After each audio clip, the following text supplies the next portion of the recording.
दो मुट्ठी चावल दे के चले गए, दो मुट्ठी चावल दे के चले गए। ओ आए सुदामा हरि दर्शन खा, आए सुदामा हरि दर्शन का, बैठ गए खुद हरि दर्शन खा, बैठ गए खुद हरि दर्शन का।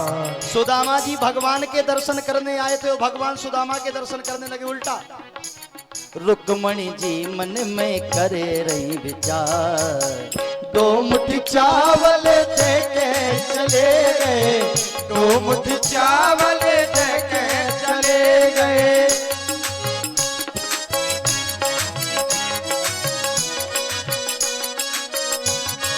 हरि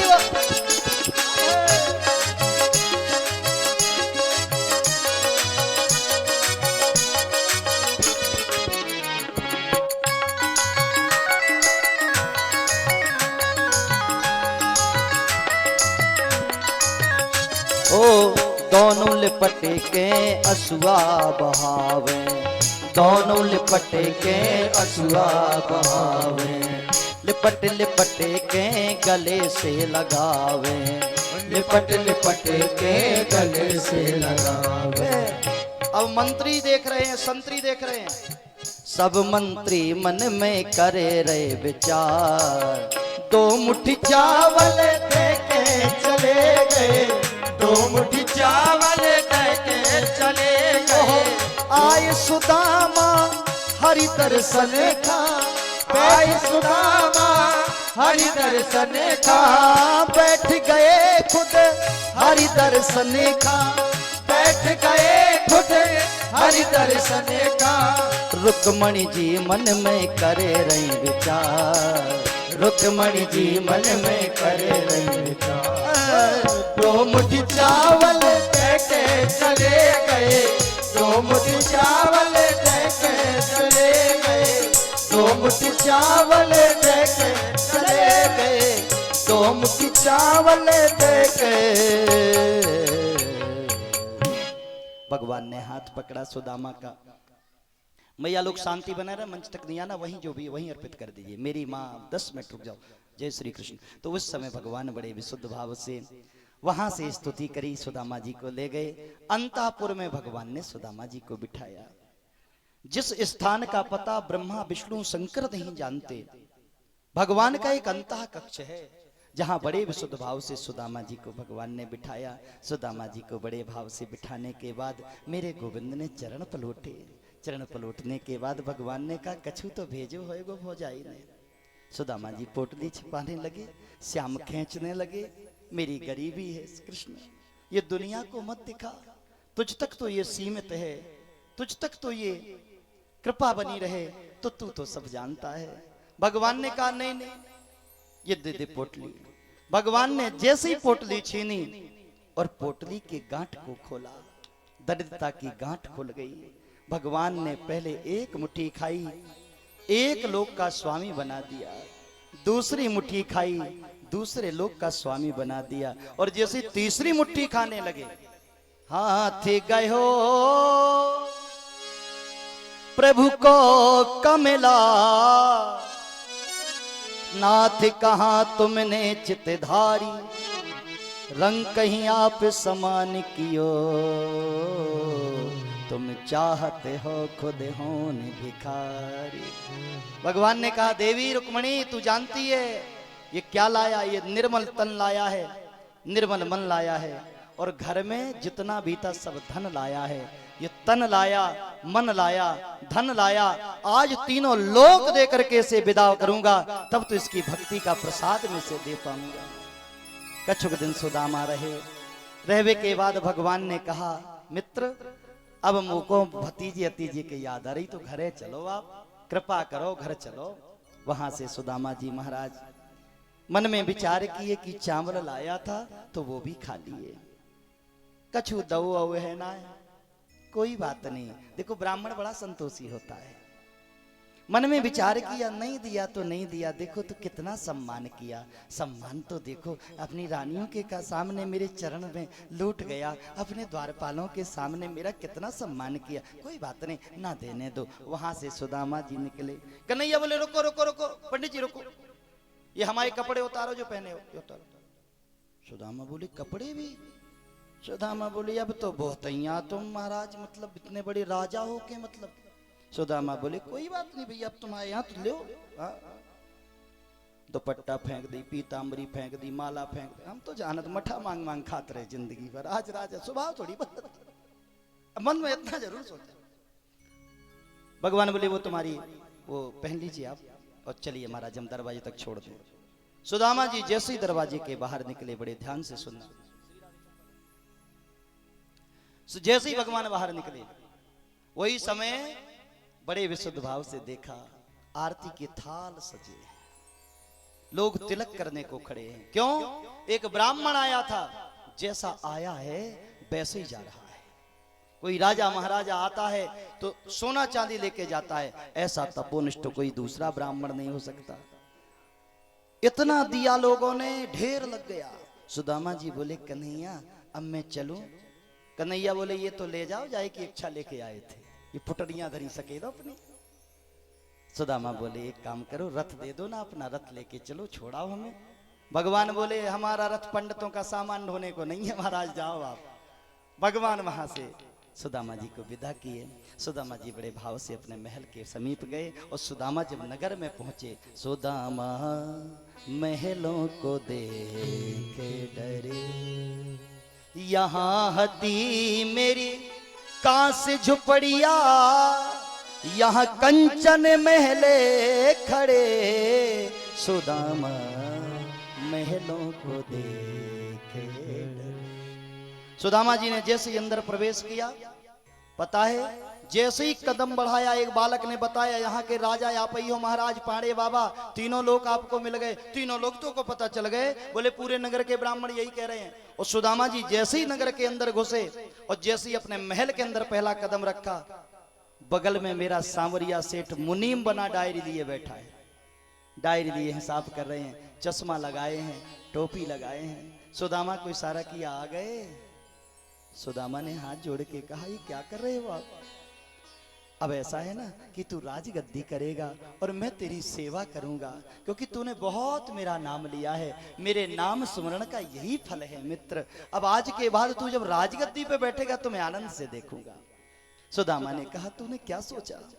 तेरा ये वैभव, तेरा ये धन, तेरा ये नाम अगर मुझे मिल जाएगा तो मैं लेके चला जाऊंगा। अरे कृष्ण, गरीबी में जो आनंद है, फकीरी में जो आनंद है, वो इस तरह से वैभवशाली होने में नहीं है। क्योंकि धन होगा तो प्रभुता आएगी, प्रभुता आएगी तो मन भौरा हो जाएगा। मैं तो बस यही कहता हूँ, बस मुझे कृपा बनाए रख और अपनी सेवा में लगाए रख। हे ठाकुर, तुझसे इतनी ही प्रार्थना है कि मुझे विपत्ति सताती रहे, ताकि पल पल तुम्हारी याद आती रहे और तुम्हारा नाम सुमरण मेरी वाणी से होता रहे। सुदामा जी ने सब कुछ त्याग करके अपने बच्चों को दे दिया। वहां से हिमालय पर्वत की ओर निकल गए। बोलो वृंदावन बिहारी लाल की जय। कथा का यहाँ पर हम विराम करते हैं। आगे श्री सुखदेव स्वामी ने पूछा, राजन अब तुम्हें क्या दिखाई दे रहा है? यहां पर सुखदेव जी बोले, भगवान अनंत भाव से सभी भक्तों का कल्याण किए और अपनी लीला करने के बाद 100 वर्षों के बाद एक दिन कुरुक्षेत्र में परमात्मा जाकर के अपने ब्रजवासियों से मिले, यशोदा और नंद बाबा से मिले, उनके साथ 3 महीने रहे।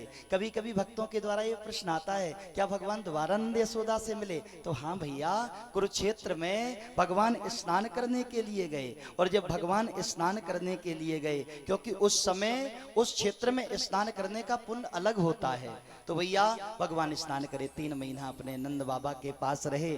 भगवान ने सोचा मेरा वंश बढ़ गया है, विकृत रूप ले लेगा, तो अपनी ही माया से सांब के पेट में कढ़ाई बांध के यदुवंश का विनाश करा दिया। आगे ऊधव को परम उपदेश दिया। योगेश्वरों की कथा ठाकुर जी ने सुनाई। तत्पर्यंते दत्तात्रेय के 24 गुरुओं का वर्णन किया।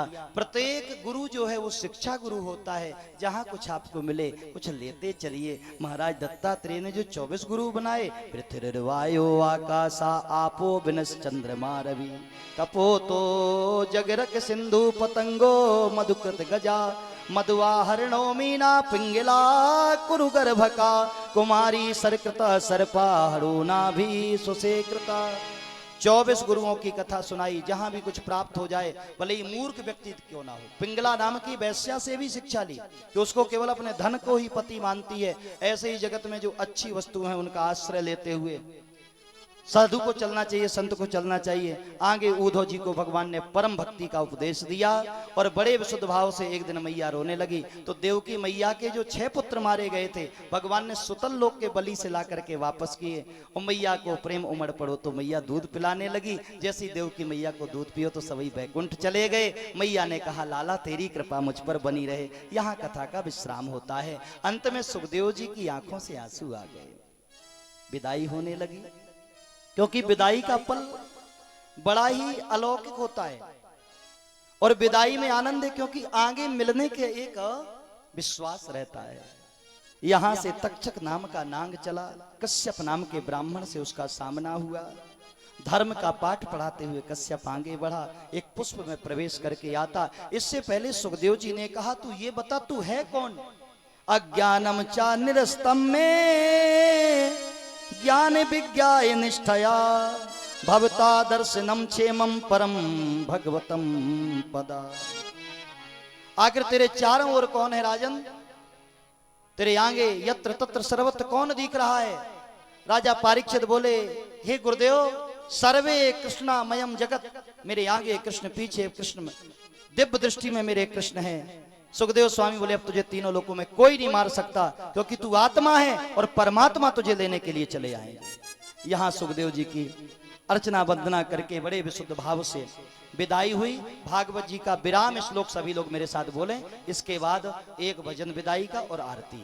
तो सभी लोग मेरे साथ बड़े भाव से श्लोक गाइए। नेत्र थोड़ा बंद करके इस श्लोक को गा लीजिए। बस इसके बाद राधे राधे। कृष्ण प्राप्ति